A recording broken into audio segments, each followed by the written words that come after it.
You know, to be honest, I say this often, you know, people like me often don't get to be in a role like this.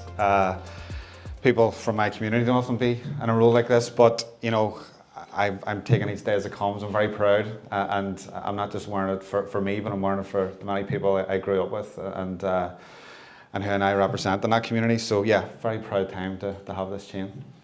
For me, I think, and a lot of people in the room, it's great to see you get the recognition that you deserve, because a lot of us know the hard work that you do and have done for years behind the scenes. But the picture behind you there, I mean, you're a very proud West Belfast man. You're very proud of your working class roots. It's where you do the majority of your work is on the streets, in the community. What can you tell us, Paul, about your upbringing that would help us understand the man you are today? Yeah. I'm getting a lot of stick for this photo, by the way, so it's very Kez catalogue.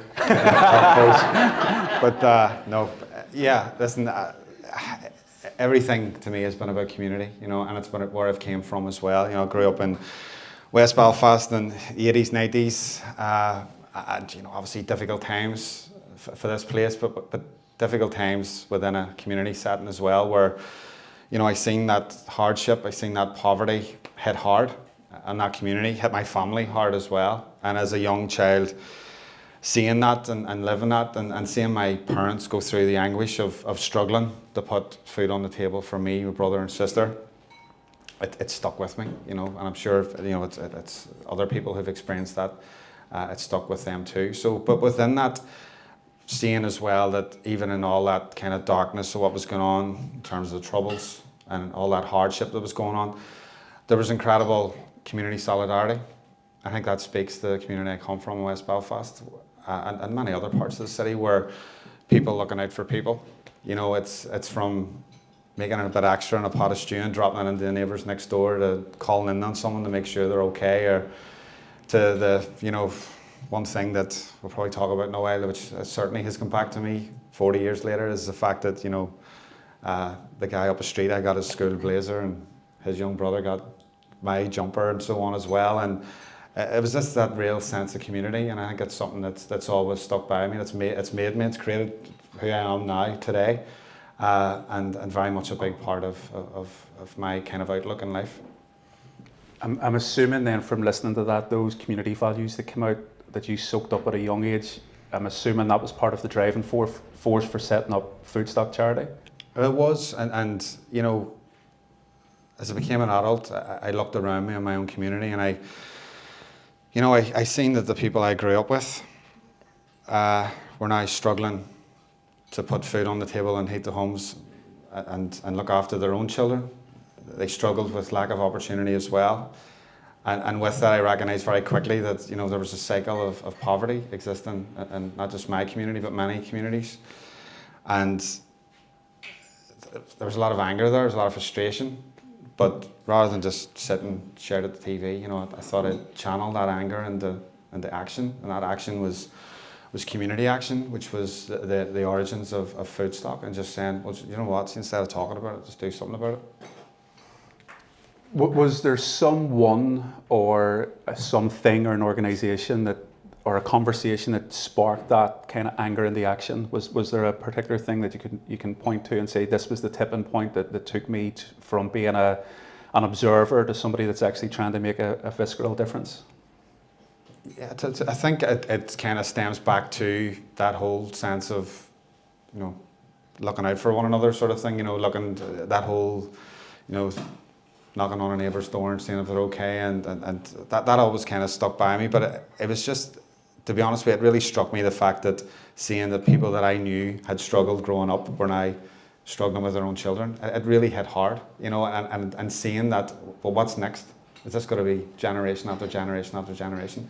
And just, you know, it's difficult. What do you do in those circumstances? What does anyone do? But the first thing, your first instinct is to help. You know, I often say, you know, if someone falls in front of you, what's the first thing you do? You try to lift them up. So it's about trying to lift people up. And for me, you know, it was a response which was an immediate response, which was a really practical and basic response, which I had a garage next to my house that wasn't really being used. So I thought, you know what, I'm just going to go out and we're going to start doing something here. Pulled a few friends together, we opened up the garage, we cleared it out, we put shelves up, we got industrial fridges, we created a mini food bank, and then I started speaking to people and saying, listen, this is what I'm doing. So local businesses, companies kind of started dropping around, trays of bread and fruit and vegetables and stuff like that. And pretty soon outside my house looked like a fruit and veg market. And to the point where people were walking up to me and saying, how much is your bananas, love? Much is your... And and then people are genuinely nosy at times as well. And they're saying, so what is it you're doing? And I says, look, I'm just trying to show a little solidarity with people. There's people in our community who are struggling. And just that one line, just people would say, well, do you know what, I've got half an hour here, what do you need? And that person would help me stack crates of bread or whatever, and then it turned to 2 people, and those 2 people turned to 10 people. The next thing we had up to 50 people outside my door on a Saturday morning, turning up and showing a bit of solidarity by delivering food parcels out into the community, which was an incredible thing, and that was the origins of Foodstock, and just that kind of simple message and simple response of people seeing other people in difficulty and looking out for them. I think, a bit like yourself, Foodstock came from humble beginnings, but it's on a journey, and I think Foodstock's kind of and your journey is in alignment. I mean, it's some really exciting things happening for Foodstock for people that maybe don't know the charity. If you could give an overview of what it does and the new project that's about to be launched. Yeah, so from those very humble origins, we found that the problem was much bigger than we ever anticipated, and with that we had to scale our efforts up. With that also, we were maybe getting 500 plus food parcels out into the community every week, which isn't an easy task. You think of what consists of 500 food parcels, you're literally, it's like filling a corner shop every other day and constantly trying to replenish that. So that continues to this day. But with that, I think everything we ever did was always based on, it goes back to kind of how you grew up as well and what people are going through. It's always that ethos of, try to put yourself in the shoes of someone who's walking in through that door. It's all about putting dignity to the forefront of that as well, trying to remove the stigma. And it was often about, trying to tap into what they were going through. And sometimes it was a parcel of food just wasn't enough.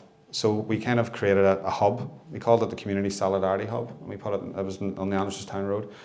And the food supplies continued out into the community.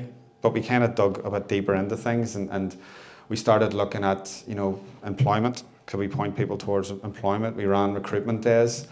It's over 100 people turning up for jobs, which is an incredible thing. A couple of weeks ago, we had 31 civil service jobs, which were filled on a Friday, and people started jobs on a Monday. And that was people who were using food banks. That was people who maybe had the knowledge, had the experience, but they didn't believe in themselves. I think that's a big part of this as well. There's a lot of people walking around with their heads down. I was, in some ways I could say I was probably born with my head down. People think that, well, this is as good as it gets for me. And I think our messaging is around empowerment and saying, this isn't as good as it gets. There's good things out there for everyone. And trying to empower people, and we did that through employment. So even that example of 31 jobs in civil service, I think 70% of those people who turned up that day were unemployed that day. They started work on a Monday. We've kind of been following up on them to see how they're getting on. They're doing amazing, and with that, their families are doing great now too. I think that's a powerful thing. So it's not just about food and Foodstock. It's about it's about empowerment as well. And with that, there's so much going on there. And our next phase is that we're working at the hub. We're getting food supplies out. We're doing free breakfast at many schools across the city as well. And the idea around that is the fact that teachers coming into us and telling us sadly that they're having to hide lunch packs in storerooms because children are coming in hungry. Teachers phoning us and telling us, and principals telling us that they found out that maybe a child was asked to go to the toilet and ran round to the kitchen and asked the kitchen staff could they get something to eat because they hadn't eaten since yesterday. So that's what we're responding to now in communities right across Belfast. And how we're responding is not through government funding, not through, big funding from anywhere. It's a community pulling together. That's what Foodstock's always been. I think it's what it'll always will be. It's about collaboration. And we've literally went out to different suppliers and different places, and we've been able to provide free breakfast at schools across Belfast I think the number was 110,700 breakfasts in the last year, through a community response, through people stepping up for children and saying, you know what, we're not prepared to let that happen. We're not prepared to let children go hungry, and stepping up in that way. And the response to that has been the kids are getting the best start to their day. Kids are happier, they're healthier, and they've been given a chance in their education, which is a great thing. From that hub as well, again, Foodstock has always been, you know, sometimes organisations and charities will say, what's that pot of funding out next month? Let's go for that and change the direction of our charity. Our direction is the person who's walking through the door and what's going on in their lives and how we can help them and how we can shape a response. And, you know, another case would be, why was someone coming in and needing help with food? Because they paid £1,000 for their 4 kids' school uniforms. So we thought, well, let's open up a space and create a pre-loved school uniform hub where people could share good condition pre-loved school uniforms. And this summer, you know, 1,500 kids were kitted out from that space. So that's what a community can do when they come together. That's what people can do when they come together, just make that positive impact. And that's the sort of things happening at Foodstock. Going forward, and the next thing that's happening is, you know, we're helping with the immediate, but we want to look at the long-term impacts of poverty, and we believe that, you know, access to opportunities, employment and training, and lifting people out of that rut of, you know, that's not for me, that's not for us, and trying to point people in a more positive direction. But we believe starting with children as well is key to that. And that's why myself and Kieran have been pushing to open the Education and Empowerment Centre in Belfast City Centre, which I think is going to be a game changer for our city. And for people living in areas of high social deprivation, children who haven't been given an equal chance like others, and we're going to be pointing children towards free tuition, working with schools, the network of schools that we've created through the Free Breakfast Club programme, where children who have maybe suffered a trauma, illness, maybe, you know, all sorts of issues, financial barrier, will be pointed by their school to us for free tuition, to hopefully give them the best chance and give them a pathway to hopefully, you know, the best chance in their lives. So that's the next move for us. And yeah, it's been a dream, to be honest with you. It's sometimes when you start something, that's been the thing we've always kind of been looking for. How can we like really impact like people's lives going forward? And we believe that's it. And you know what? We've just went and built the thing. We haven't, you know, it hasn't, let's go and try to get a grant for this and go and speak to this. We've just built it and we're going to worry about it later. Because at the end of the day, those kids matter, people matter, and that's all that matters, in all honesty. And so a crazy time, but a really good time. And I believe we're going in the right direction in terms of bettering people's lives across the city. I think that's one of my favourite things about Foodstock. It does the things it needs done. It's not about putting a post on social media, it's actually doing the things and taking the action. I know Mark Hanna's here, who's been a big great help to get the building up, but the building wouldn't be happening only for Mark, I just want to say. Mark stepped in and in the middle of chaos, and so thank you, Mark. Yeah, I think give us, when is the... Yeah. And that's the thing, we talk about collaboration, we talk about partnership, it's people who step up in that kind of our need and say, what can I do to help? And that's been the story of Foodstock, and people like Mark saying, what can I do to help? And it being a game changer as a result of their help and them stepping up. So totally, it probably leads us on to what we're both passionate on talking about today is, you know, I think there's a genuine desire from the business community, and sometimes they don't know how to. So let's talk about what that could like and the power of collaboration. I mean, Foodstock has increased its impact because of collaboration between community, public sector, private sector. A lot of business owners in the room today. Well, let's talk about AWS and what Amazon have done, because I think that's a great story and it might give people an idea of the possibility of this. Yeah, and it's a funny story as well, because it doesn't start how you would imagine. So basically, a guy working in Amazon goes back to his ma's house in West Belfast, opens up the paper and sees something we're doing, and says, "Oh, that looks really good." Goes back to his bosses in England, I think, and said, "You know, we don't seem to be doing much in Northern Ireland. We don't seem to be doing much in Belfast and so on, and you seem to be doing an awful lot of stuff elsewhere." And phoned me and says, "Paul, would you be up for a meeting with some of the guys from Amazon?" And I said, "Yeah, I'll be in the hub and Andy Town Road on Tuesday, whatever. And next thing, these people started flooding into the door. And I was just like, oh, how are you doing? Just want a cup of tea and stuff. We just come far today. I says, oh yeah, San Francisco, Washington. Somebody came from Amsterdam, somebody came from London. I went, all right. Well, it wasn't a value cab then, so but again, so it took us by surprise and had a conversation. But within that hour, you know, it was about what can we do? And they had ideas that maybe didn't work, and then we just shaped it to what the need was. You know, they were thinking in one different kind of area, and I thought, you know what, we need to find something that's really impactful, something that's actually got to impact people that we're reaching. And we come up with a plan where they would come in and they would take surplus food from areas around Belfast. The guys in the hub would make up food parcels. They would then send another team who would actually go out into the community and deliver these to the most vulnerable in the community. So we would be getting referrals from GP surgeries, from cancer services, to people who would maybe need long-term support. And Amazon were coming to us and they were getting to the door. And you know, it was incredible. It was just, the Amazon teams themselves were really up for this, really into this, and they felt a sense of community as well as a result of this. But that has been massively impactful in communities, and it just started very simply from someone opening a paper in his ma's house on a Saturday morning or something, you know. But that's been massive. And see, when we talk about that, you know, sometimes I'm laughing and joking about that, but when I kind of take a step back and think, there was only one other kind of similar program, and it was in Washington. So from Washington to West Belfast, and we've created this incredible partnership and collaboration. And they're very proud of it. They're shouting from the rooftops about it. They came and made a video one day at Foodstock, and it was like, I thought they were filming the next season of Game of Thrones. There was that many cameras and drones up.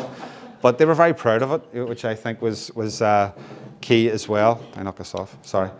They were very proud of it, and we were proud of it too, but massively impactful. And it's just a great story to show how a very small charity like Foodstock can work with a massive thing like Amazon, and it works. So partnership works, collaboration works, no matter how big, how small. If people come together for the right reason, to look out for other people, you know, good things can happen. And certainly that Amazon collaboration speaks to that. I love, you mentioned story. I love storytelling, and I remember you telling me the story of Amazon, where some people were maybe embarrassed in the community that Foodstock was coming and delivering food, and maybe the neighbours were or at least they perceived that the neighbours were watching. Of course, you know, there is that community support. But now the fact that Amazon are coming in an Amazon van with Amazon parcels, delivering just to keep people's dignity and their pride, and I think that in itself is wonderful. And I think a lot of big organisations, through no fault of their own, are thinking, here comes a charity looking for money. But what the AWS initiative has shown, that it's not always money, it's intellectual property. It's tapping into these really smart thinkers and problem solvers and presenting the bottlenecks within the charity and say, how do we collaborate on solving this problem, and using team building to help with it, and making their staff feel as if they're doing something purposeful. And I know we both believe, with regards to CSR, there's a massive area and room for improvement here locally. Absolutely, you know, and that is key, and that messaging, and the fact that, you know, it's not all about it's not charities. You know, for us, I'm quite open about this. You know, I don't think I've ever asked someone for money in my life in all the years we've been to Foodstock. I just it's uncomfortable, you know, but. In terms of collaboration, I'm quite open about that. Let's work together. Let's try to find, because what we're trying to do, it's about solutions. And sometimes we don't have the answers, you know, but sometimes when we sit down with people who have excelled in their own field, and they come with a completely different perspective, and they come with a completely different mindset and ideas, and it can be a game changer for us, you know. That has been key in conversations we've had with people in this room as well. It has been a game changer. How do we really impact what's going on out there in communities? How do we really create some sort of response that's got to have a positive impact on people's lives? And I believe there's people out there who have excelled in their own role in their business or whatever they do that can lend to that. And I think by doing so can have a massive impact and a real positive impact on people. You know, I think for me, it's having that mindset as well. You know, we all have this mindset of, you know, looking out for the people around us, the people we love the most. If we could just spread that, each one of us just spread that slightly, each and every one of us, you know, just imagine what that would do for our society. You know, if everyone kind of played their part, we can have a massive impact in that way. And playing their part isn't necessarily putting your hand in your pocket and donating. It's about giving back in other ways. And I think this corporate social responsibility being one way, but it's that partnership, simple partnership. And what can I do to help? The person turned up at the door saying, what can I do to help? And that making a difference. Love that. Paul, it's great. I suppose the next question is, with the new role, Deputy Lord Mayor, is that opening you up to other collaborations and introductions into, you know, communities outside of West Belfast and maybe into the business community? How is that positively impacting Foodstock in your new role? Yeah, I kind of came a bit of a crossroads. I didn't expect this role to happen to me. As I say, it doesn't really happen to people like me that often. So when it did, I was at a bit of a crossroads. Will I or won't I, and will it impact? And then I kind of had to think, and I took advice from people, and they said, use this role to amplify the message of what's going on out there. And, you know, in terms of getting involved in politics, to be honest with you, I wasn't that keen on getting involved in politics, but there's only so much you can do on the ground in communities. Sometimes you have to take that step to try to make real change. And that real change sometimes is about trying to change the mindset of people around you. So with this chain and getting into rooms, I'm trying to change the mindset of people and saying, listen, stop talking about the nonsense that you're talking about that's hitting the headline and it's on the Nolan show. Start talking and acting upon the things that are actually going on in your community that's impacting the people around you. And, you know, I can honestly say that, you know, in terms of did I make the right decision, I think I'm in the right direction, certainly, because, you know, I had something called the Right to Food campaign, and basically, which Belfast was saying that, you know, in terms of our citizens here, that access to food should be a basic human right for all. And we made Belfast a right to food city. And people would say to me, well, what's that mean? It gave me a card to walk into Belfast City Council and put on the table and say, what are we going to do about poverty in Belfast? And one of the first actions was that Belfast City Council appointed £500,000 towards a breakfast programme, because I told them what was going on in communities. So yes, it was the right decision. I've been able to amplify what's going on in people's lives across communities, you know, all 4 quarters of Belfast. And, you know, that's why I'm here, and that's why I'm continuing to push that. And it's about getting that message. But again, speaking about that collaboration, and there has been great conversations. I love the fact that I go out and I talk to these community groups. There's incredible groups in all of our communities and all of our areas doing unbelievable things. You know, ordinary people stepping up and doing extraordinary things, and I get to meet them all the time, and I love that, and I live for that, and it's a dream to do that. But it's also great where I talk about that collaboration. I go out and someone says to me, you know, our landlord's kind of booting us out at the end of the month, but we do this job 7 days a week in the community and so on as well. And I'm able to say, well, I was actually talking to someone last week who has a space, and you're able to kind of marry those two people up, and you know, so that's happening an awful lot now, which I love. And it's just strengthening the network, strengthening that partnership, and yeah, it's been a great time. It's only been a couple of months in. I suppose, back to my message, you're a man that embodies his message. I think that comes across to everyone. Before you go, there's something coming up in November that Foodstock's doing. It's, you know, really putting themselves out there. They're pulling off an event for the first time. Could you maybe tell the people in the room what that is? Yeah, we've never done this before, but when I said about us building the education centre and working backwards, I really meant it. So for us, you know, somewhere down the line we need to raise funds, you know, to impact those many lives of young people and people across the city. We need to do something to put proper programs and initiatives in place. And so someone has came to us about a gala ball, and we have that running in November 8th. Basically, we're selling seats and tables for this gala ball. But I think there's loads of events happening across Belfast and throughout the course of the year. But for this event, hand over heart, you know, we can stand over the fact that anyone who buys a seat or a table at this event, it's got to impact lives. You know, every seat is going to be going towards free tuition for those children from socially deprived areas coming through the door. It's got to go towards healthy breakfast to give kids the best start to their day. It's got to go towards community meals. It's got to put a Christmas dinner on someone's table on Christmas Day. It's got to put presents under the tree. It's got to be impactful, and it's got to be a room full of people coming together for that real kind of night of positivity, community coming together in partnership just to try to make a difference. And that's the first time we've ever done this. And yeah, so we've a number of tables remaining if anyone would like to come along and join. And it's just going to be a great night.